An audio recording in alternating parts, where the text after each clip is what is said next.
Okay, so far I put in 4 concentrated hours of deep work into my coaching, and it is working.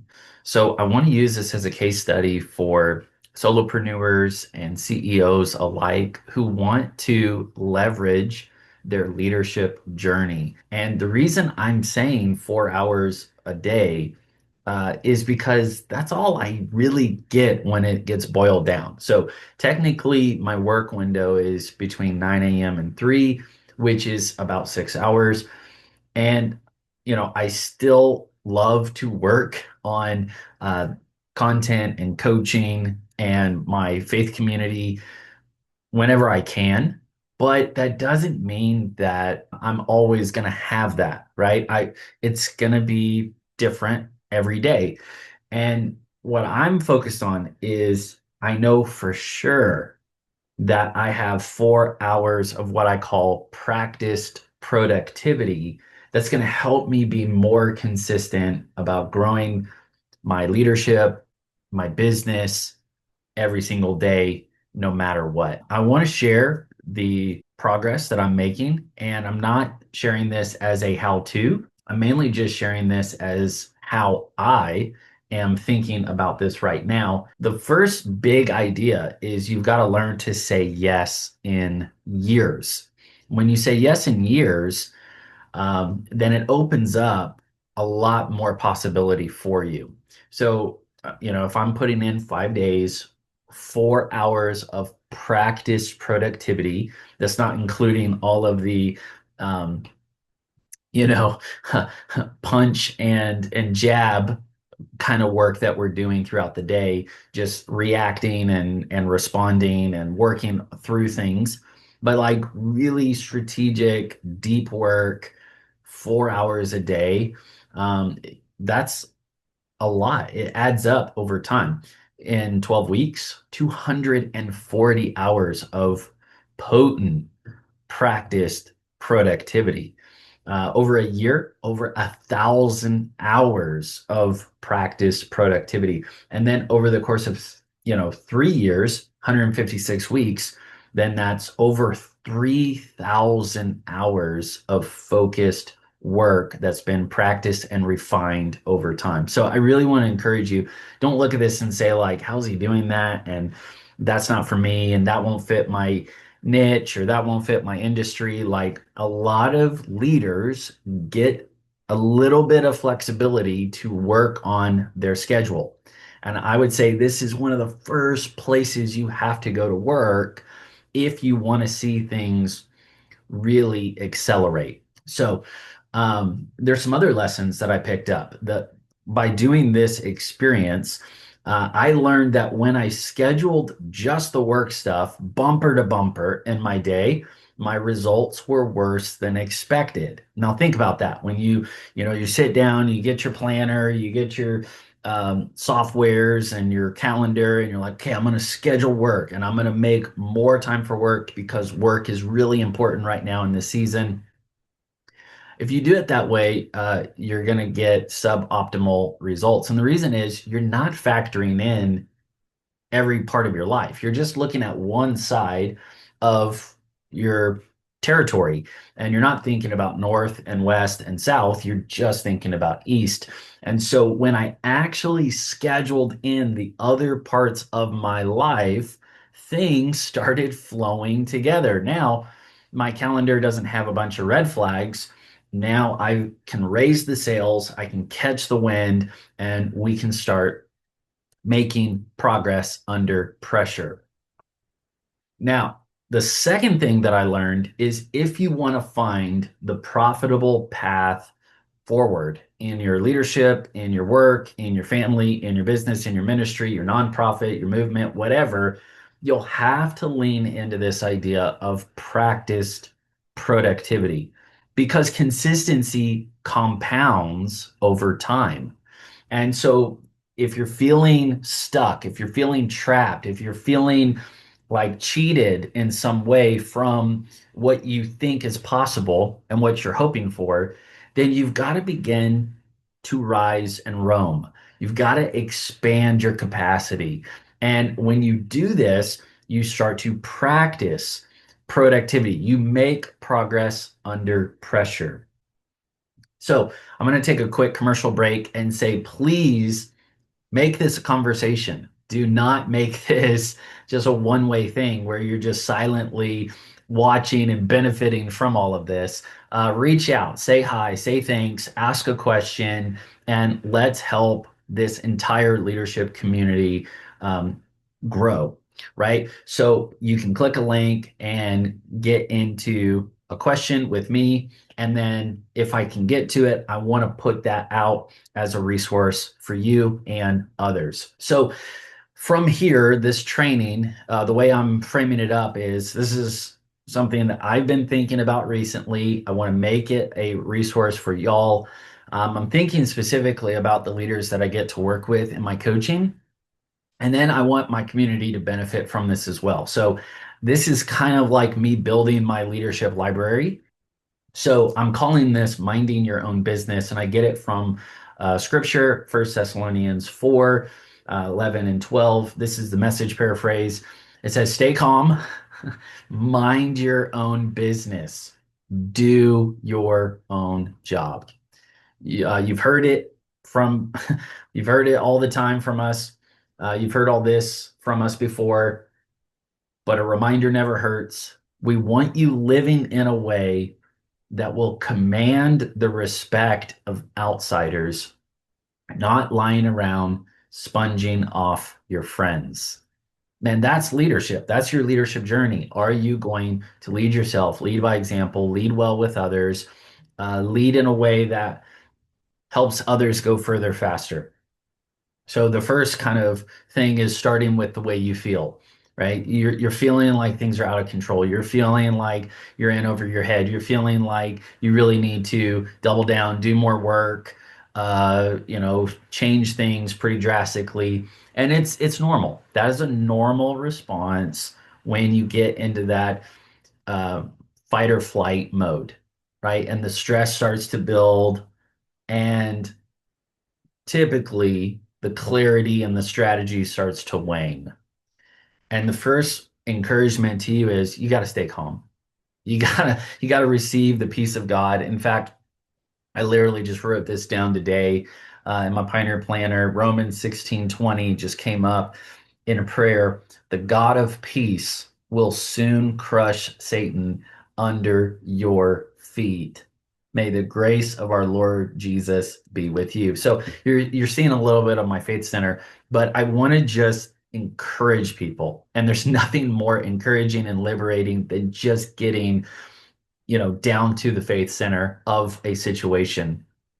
And you need to stay calm because something that is so reassuring to the team, to your spouse, to your family, to your community is when you have a regulated nervous system that has been fortified by your faith and by your future focus, right? So you got to stay calm because getting out of hand is not going to help anybody.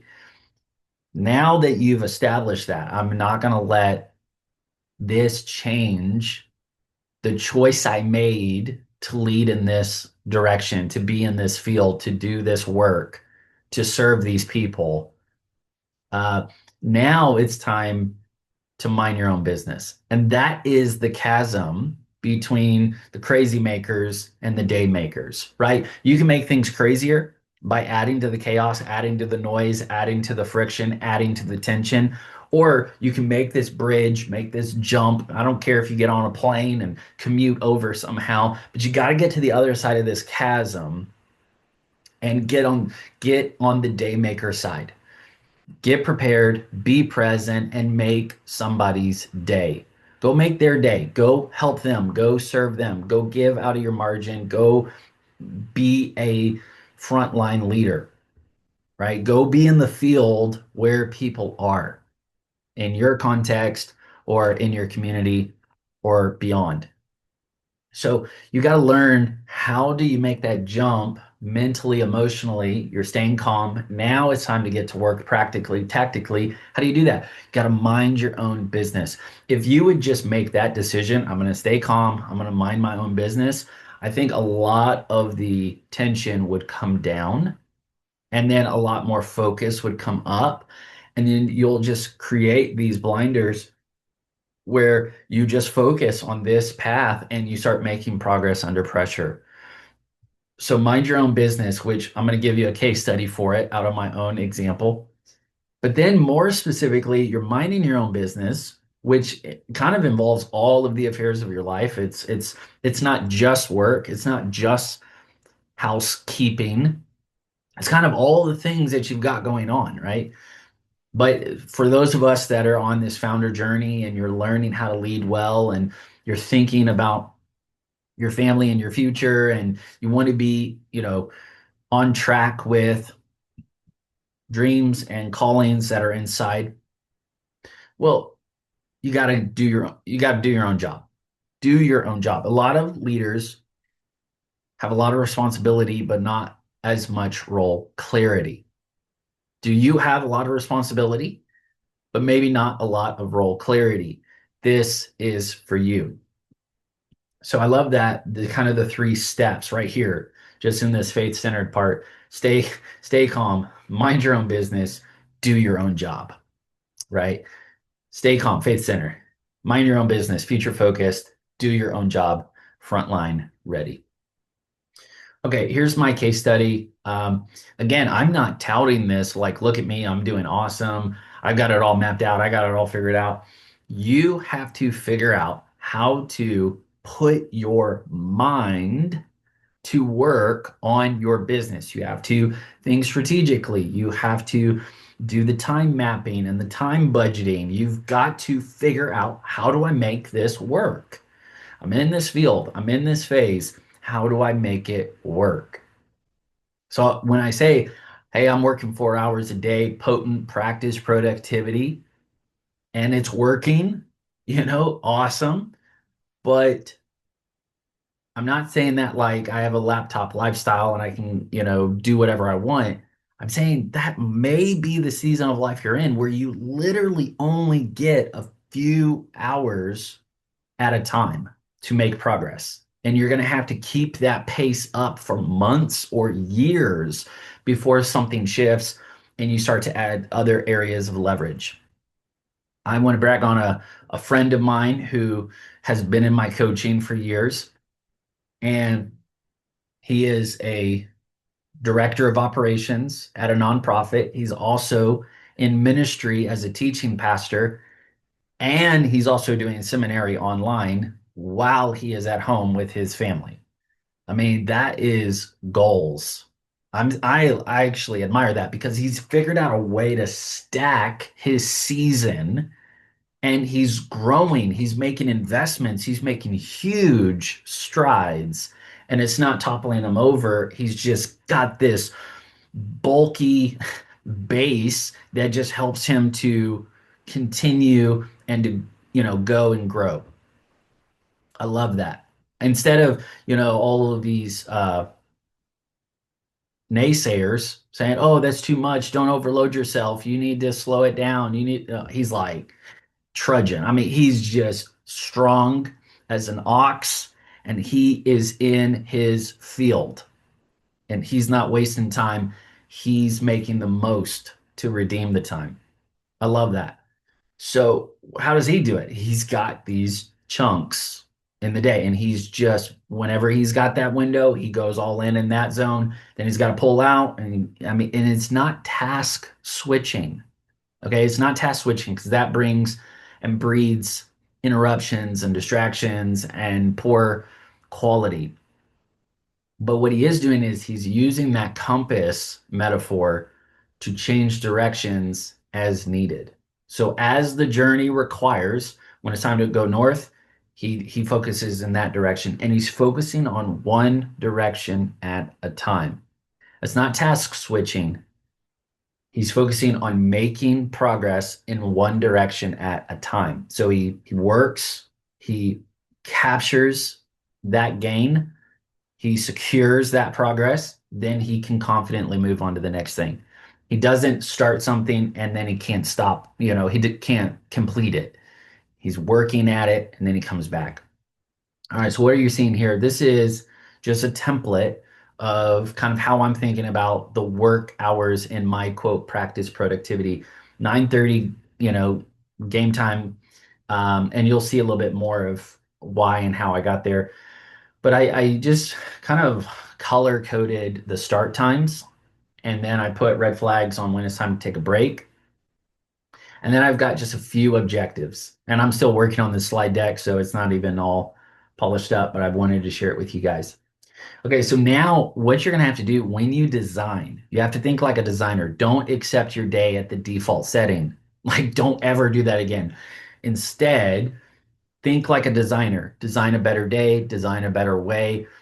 Think like a designer. Don't be a critic because you will always find something that's wrong, that's broken, that's messed up, that's at fault, that's a disadvantage. It's so easy to use all your energy to think like a critic and tear things down, including yourself. But if you can shift from just being the critic to being a creator, you start thinking creatively about your situation, you start finding opportunity, you start experiencing abundance, you start moving in real grace and freedom in your time, among other things. That's when you can start building up others and you get built up in the process. So, as a designer, I'm thinking about what's the purpose of my work? What's the purpose of this process? Start with why, right? That's pretty easy. We know this, but do you layer in your own leadership lexicon where you've got layers of value and principle and learning and leadership built in, baked in? And that's what all of these AI agents and all of these systems and softwares and SaaS, that's what's missing. It's just noise if it doesn't mean anything. And now, so many people are letting the technology run away from them and they don't even know what's baked inside all this stuff. I'm not anti-technology at all, but I'm just saying we can't lose our sense of meaning. We've got to have meaning in our work. Work has to be meaningful. That's what keeps you going. That's how you say yes in years. That's when you are leading because you're a storyteller at the core. And what story are you telling with your time? What story are you telling with your work? What story are you telling with your contributions? So here's a story that I've been thinking about telling for my day. 5 things I'm focusing on right now to have a great business day. I'm talking to solopreneurs and CEOs alike because one thing that they all have in common is they feel like they're leading alone. And that's kind of silly to say, but that is one thing they really do have in common. And so whether you're on a founder journey or whether you're scaling, this is important to pay attention to. Number one, always start your day with strategy. Start your day strategically. Don't start your day reacting. Don't react to all of the messages and the pings and the fires. You've got to be strategic and start your day with strategy. So I've got some things built in that I'm thinking about in that first segment of this practice productivity, right? Then number two, be proactive to help. Be proactive to help others. So this really gets into this idea of communications, which is different than content, but that is another big aspect. Now, I also made another framework called Redeem the Day. It's amazing 8 point checklist, to make uncharted progress. And it's very good. And I actually put the calms before lunch. This is a little bit different, but again, just at the end of the day, you're going to have to absorb this and then adopt what you can, adapt what is needed. You got to make it personal for you. So this is one kind of iteration I'm making. My in Redeem the Day, I said launch before lunch. So launch people out into their great day, launch people out into their work. If for many leaders, they have direct reports and they've got other people that are waiting on their green lights. So be kind to them and communicate to them early in the day so they have more time to work on their stuff as well. But anyways, that's kind of moved to this in this framework. Now, number three is work in weeks, and I'll talk about that with whatever time I have. And if I don't get it here, I'll pick it up in another training. Then number four is future proof your progress. Future proof your progress. This is really important. This is kind of speaking more to the content side. This is what I'm doing right now. I'm future proofing my progress. I've been working on something, I've been thinking about something, and you've got to learn how to turn your assets into artifacts. Make artifacts for your future self, for your future business, for your future team, because I promise you, I mean, the apostles and the prophets that were writing these letters, I don't know that they thought that we would literally be studying all this stuff, the way we do. We've got people that have full-on professions just getting into the context and the all of the nuances of the scriptures. And of course, it's in a totally different category. I mean, it's God breathed, it's inspired, it's infallible, it's the source of truth, but as an example, we don't realize that the things we're working on now, people are actually going to be asking the same kinds of questions. What were they thinking? What were they working on? I'm not implying that we need to be thinking in hundreds of years necessarily, but I am saying that we need to be diligent with every day. We need to document the process, not just of what we did, but why. Why did you do that? Because that's helping future leaders, helping the future leaders. I think it was one of the church fathers, maybe it was Martin Luther, maybe not, but he said, I'm going to act like, or what did he say? I'm going to mess it up. I can't even bring it up now, but it was really cool. It was basically like, pray like the Lord's coming back today and work like he's coming back in 100 years, like that kind of thing. All right. So I'm not getting into that conversation, but I'm saying as a principle, be diligent with your day and document your progress. Boom. Next, last point, number five, show up ready. The way you show up ready in my scorecard is you bring your results with you. You don't come to a conversation and talk about what you want to do. You come saying what you did. What did you do today? And that fits back into Redeem the Day. I probably need to link Redeem the Day so you can see that. That's more focused on personal self leadership. If you really want to take ownership of your life, start there. But I'm talking specifically to solopreneurs and entrepreneurs, and like you might be thinking about online coaching like me. But really, my why is to serve leaders. Okay. So I'm not doing business coaching. I'm really just trying to send out a signal to leaders and help entrepreneurs and solopreneurs and CEOs for sure, because I have a ton of respect for you guys. You've got to see everything you're doing through the leadership lens. And it starts here with daily leadership and self leadership, and then that scales to other people because everybody wants autonomous teams, right? Everyone wants this, mirage of like the self-managing team. Doesn't that sound amazing? And yes, that really does matter at the hiring level, but you got to have a budget to do that. And before you are able to make that happen, what about what you're doing internally? That is just as much a part of the equation, right? This is kind of the way I'm approaching it. I created 5 C's in my framework. It was just kind of the way my brain works, the way I'm thinking about it. So I'm going to start with my commander's intent. Then I'm going to work on comms and then calendar. And those first 3 steps should be very rapid. I mean, this is just like a work warm up. It's not even the full session. And then I want to practice content, really, focusing on my core messaging. and then I'm going to work on coaching in the afternoon. So simply put, think of the yellow, the first three is like the startup sequence, and then I'm going to move into the morning time, which is focus on content because that's when I want to use my creative work, and then finish up with coaching in the afternoons and give my afternoons away to help other people win. But it's in constraints. And so sometimes what we try to do is spread ourselves too thin because we're trying to be, more helpful than we can be, so to speak. So now just kind of taking that same concept and tweaking it with some of the language. First thing on the list, commander's intent, start with strategy, then move to comms, be proactive about helping people. Calendar, structure your work into weeks. You plan things in weeks, you track things in weeks, you work week by week.